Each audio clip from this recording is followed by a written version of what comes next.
So this is the self-development with tactics. Book.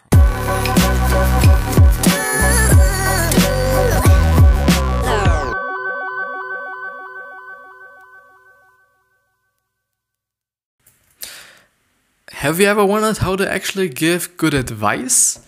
I do have, and I hope there's going to be the answer in the ideas.that.com article that we are going to go through just right after this intro. And with that being said, hello and welcome back to the next episode of the Self-Development with Tactics podcast. And I'm completely just looking forward actually to this episode because I think it's gonna be a great one. It's actually, prime my fucking brain. I've actually been consciously trying not to say the F word in the intro because I'm quite always saying it somehow. But I think I will never be able to actually have another episode that's not explicit, like that's actually clean, and I actually truly have to mark a little checkbox, or it's a little button for the podcast. I truly have to say whether this podcast is clean or not, which is I think actually great because some people don't like it. Some people actually don't like swearing. Some people just actually hate it, I would say. I give a fuck about it.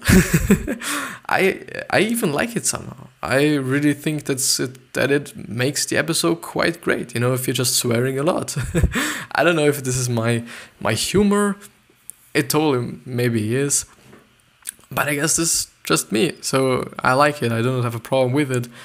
But I think, in terms of the podcast, it's truly about the advertisers or the sponsors for your podcast, because they should totally know whether your podcast is clean or not, because I guess some of them might be feared that those people who are actually watching you then somehow associate your swear words with the company. Like, maybe it's not good for their image, maybe it's because of other reasons, but I don't know.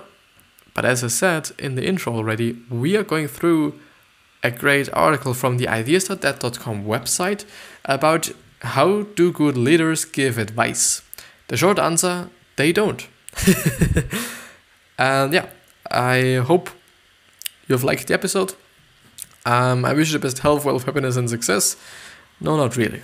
But I guess this is just the answer. But I guess there's actually something in it that truly is important and that truly is quite great to know, because I think a lot of people that might be watching this, that might be listening to this, that might just stumble across this, are somehow maybe even forced to give advice and to actually then know how you should actually give advice. I think is pretty good.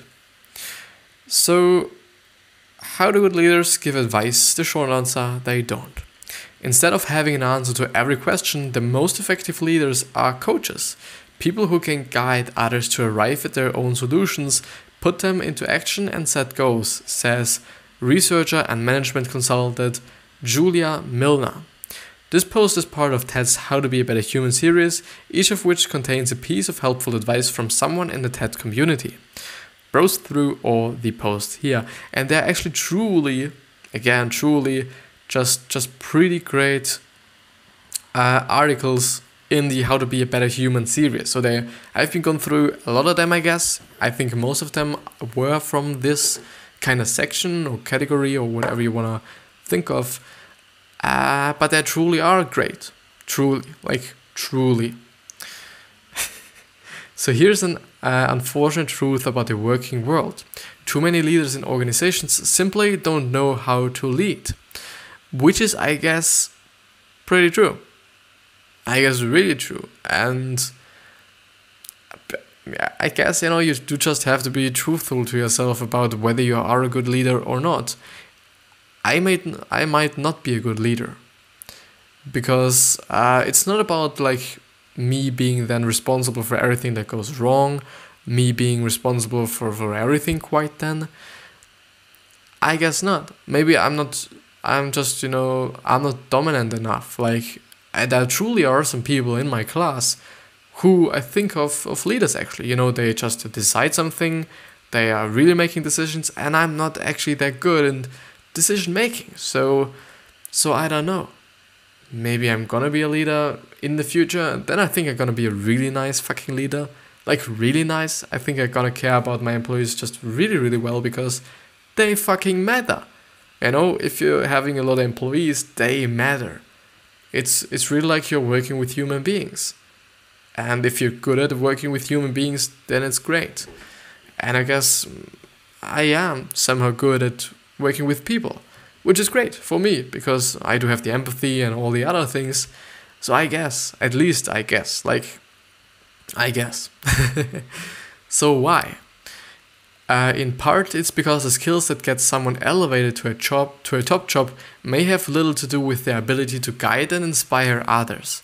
It's also because many of us hold an erroneous assumption about leadership. According to Julia Milner, leadership researchers and academic director of the global MBA program at ETH Business School in Nice or Nizza in France. Namely, we think that leaders should be the supreme expert who can give advice to any of our employees about anything and everything. Which totally fucking makes sense. Like, if you're fucking the business owner, you should totally be good at what you're doing. For the most part. Like, for sure you're not able to do everything. If you are the leader and or the owner and founder or CEO of a really fucking big company. But I guess you should at least be able to give a direction to everybody. Like, you know, this should be the direction you should go to, and that's it, you know. But for sure, you know, you can't be good at everything. Like, you know, if you think about Gary Vee or something, he is totally good marketer. He totally is. But I guess he's not pretty good at editing. Like, and, you know, just although he has some editors, like I don't know, maybe just he has some opinions and some thoughts and visions, but you know, in terms of the concept of editing or in terms of the skill of editing, I guess not. But who knows? Who actually knows? So as a result, people end up becoming overly prescriptive micromanagers. So what separates a good leader from a so-so one? The most effective leaders are coaches, according to Milner. Instead of teaching people, you're helping them to arrive at their own solution. And I really think this is very important, to actually lead them to actually find their own solution. Because you might give them just your solution for the problem, but this might not be the best for them. Like, you know, if you're designing something, there are just 100 ways, or if you're editing a photo, there are 100,000 ways to do the exact same fucking thing in Photoshop. Like, there is not one solution. There might be a good solution, or there might be a solution that comes from experience, but that truly is not the solution. Like, you know, some of them make totally sense. Some of them are like just really counterproductive and will take you just a lot of time, but it's still a solution. She says in her TEDx Leech talk, or League, it's Liege. She says in her TEDx Leech talk. And she adds, with the right training, anyone can learn how to be a coach. Milner, who as a management consultant works with leadership in companies in Europe, Australia, and Asia, has observed this tendency towards micromanagement, and she has seen the significant impact it can have on employee morale and turnover. As she explains, people do not leave jobs, they leave their leader. Or the people around them. Like, I get it. Like, I really get it. You know, if somebody, like, what I'm thinking about at the moment is, if you are in a company and you do really hate the fucking leader, and you do think the leader is so incompetent, and you also just really hate all the people around you, for sure you're gonna leave the fucking company if you can. Like, if just, you know, things like money are not that important for you, or if the money you just have to compensate, is okay for you, I think they're gonna leave. Like, I guess most of the time it's really about people. Yeah, like, because the people around you, if you're working for someone or if you're working in a company, really do matter. If you just, out of experience, I'm still in school, so I'm having one more year of school, so I'm just ending mine on July the 1st, actually. This is when I'm gonna have my vacation. I really like school, but I guess I only like it because I'm just around people that are so fucking positive and so fucking great. Like, yeah, there's nothing else that I'm doing in school than fucking laughing all day long. Often, not always, when I'm having tests and exams, there is not so much to laugh about, actually, but I really think it is the case.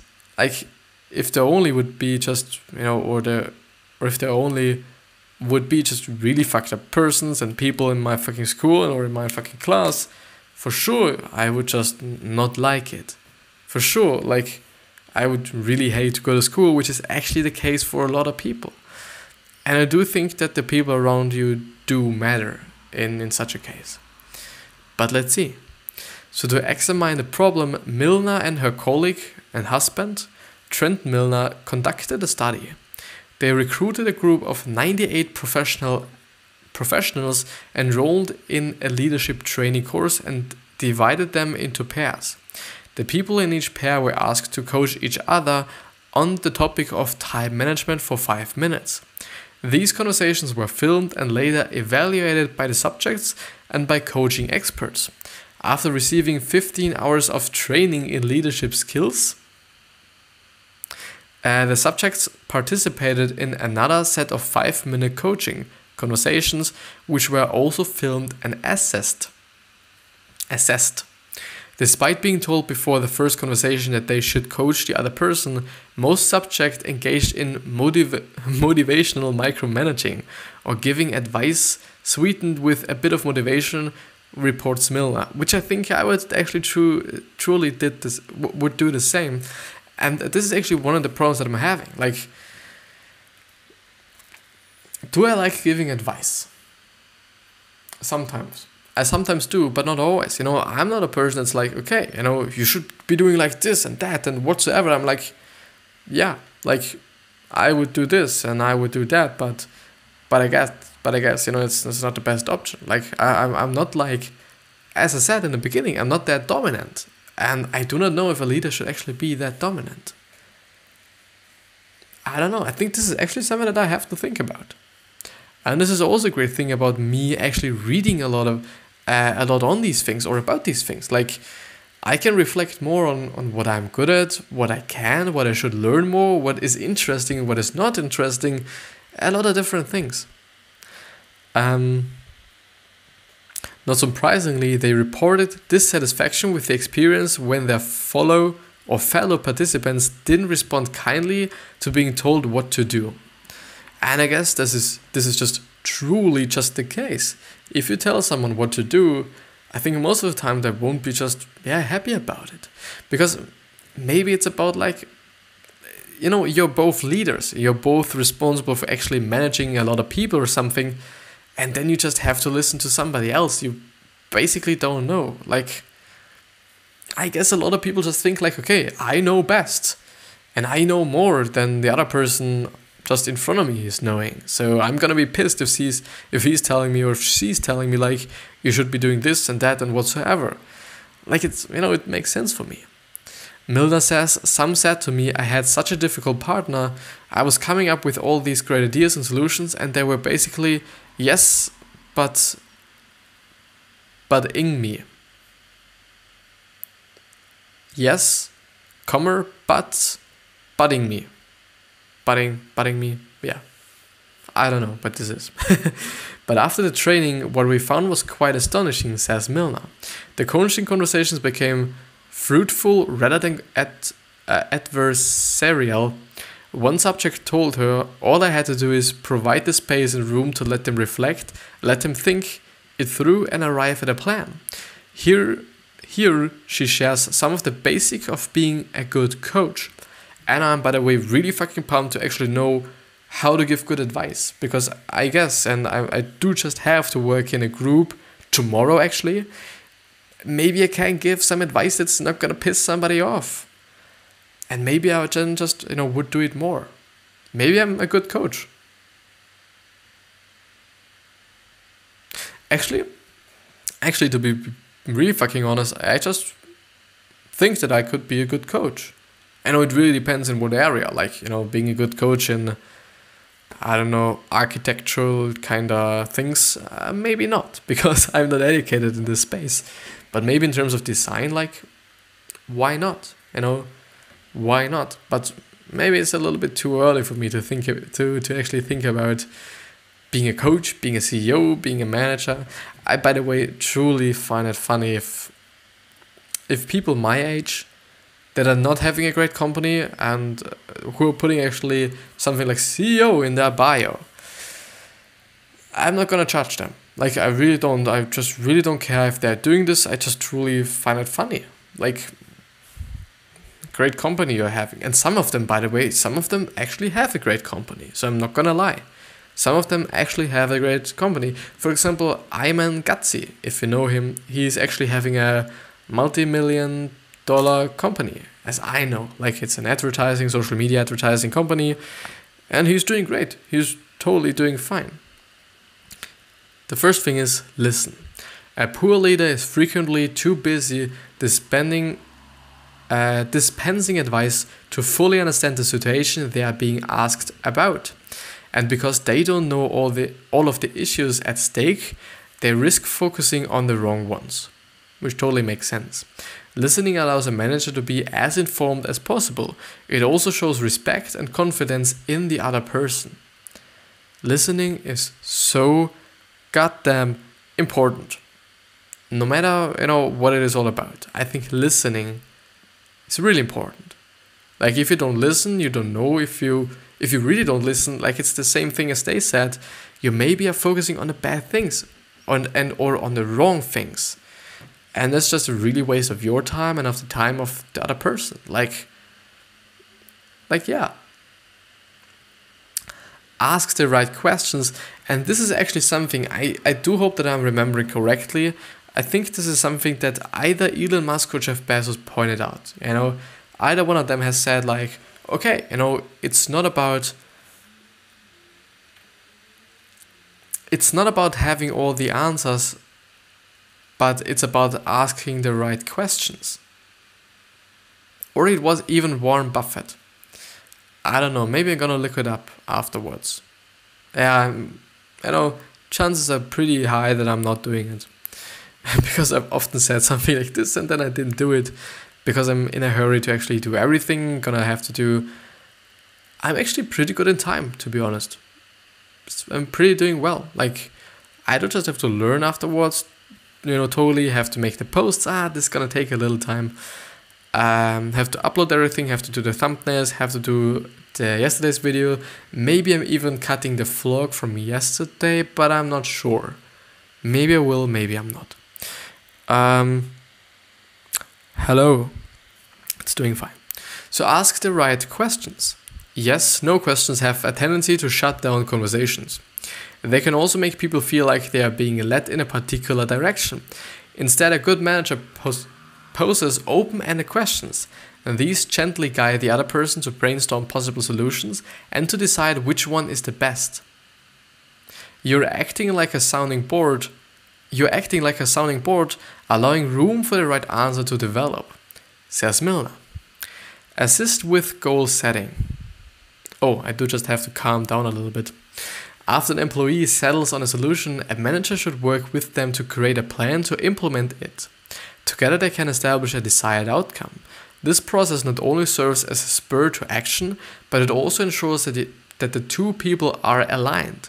Sometimes we think it's clear where we are heading, but often we later realize the other person was going in a completely different direction, says Milner. Good goal setting can avoid these misunderstandings and ensures all parties are pulling in the right direction. I think that's truly important, and I'm really grateful that he or she, both of them actually, are pointing this out, Because communication, as I'm just really, really kind of underlining every single fucking episode, truly is important. Like, it's gonna be just messed up a lot of times. Like, a lot of people can't communicate, and a lot of people, I think it's just normal. Like, I'm not blaming somebody or whatsoever, but and also I think that by not giving them a solution, but actually working on a solution together and trying to make a plan together, the leader can ensure that this person is actually having something that that fits the person and that fits the needs of the person. Because if you're making a plan together, both know if it is okay for a person. But if you're being like, okay, you know, you gotta have to do this and that and this and that, maybe the person's gonna be overwhelmed, or this person is going to be like just unhappy about the solution you're giving them, and or it is not a solution that works for them, because, you know, everybody has a different learning style and a different style to do anything. So it's quite dangerous. And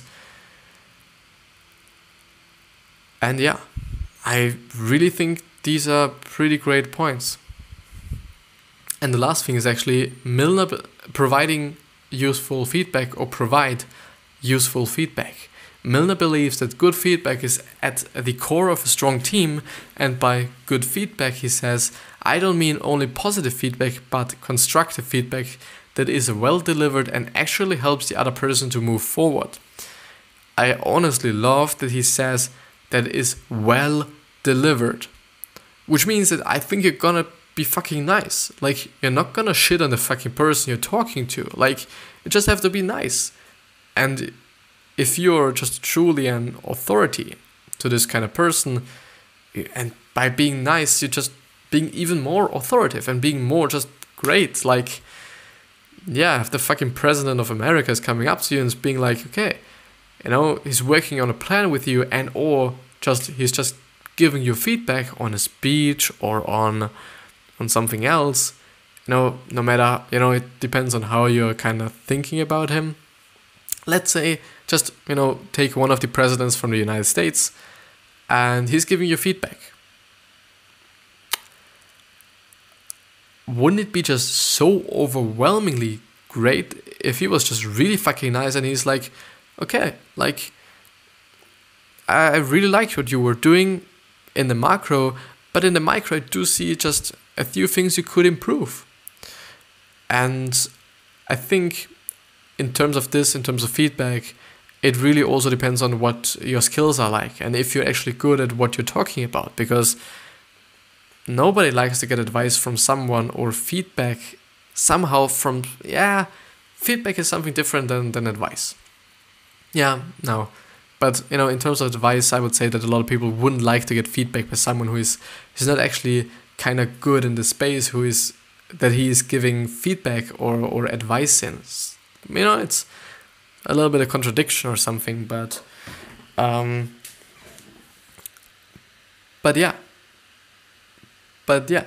I'm actually thinking about ending the episode, because I guess I'm just, you know, heading over all these things that, and there's also, you know, in the end of the whole article, there's also a video which is not always correlated to the article, but it should be featuring the same person and whatsoever. I'm sorry. What is important to give good advice? The first thing is listen, which is pretty obvious for me. The second thing is asking the right questions. The third thing is assist with goal setting, creating a plan, creating a goal, and creating something that is actually fitting this person, and just really assisting them. You're not doing anything, you're just merely assisting them. And it makes sense for me, because as I said, you can be sure that the person is doing something, you can be sure that the person is having a plan that fits them, because you're doing it together with them. And you know, and both sides know where everything is headed to, because I think you're gonna have a conversation and so on. And the last thing is providing useful feedback. I think, then after actually the execution of the whole plan, like what went wrong, what went good, and whatsoever. I assume, because yeah. But yeah, I'm not gonna stretch the episode. I'm really not gonna. So, yeah. Outro. Thank you very much from the bottom of my fucking heart for listening to me and or watching this episode. I do hope that you've got something out of it, and I think you have. I really think you have.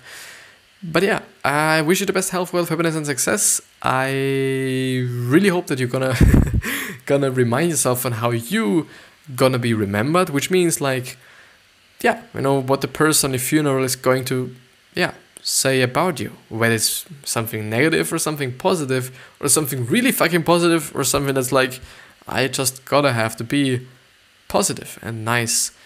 You decide. It is totally in your hands. Nobody else is deciding but you. And with that being said, I wish you the best and thank you very much again. I see you. Have a great day.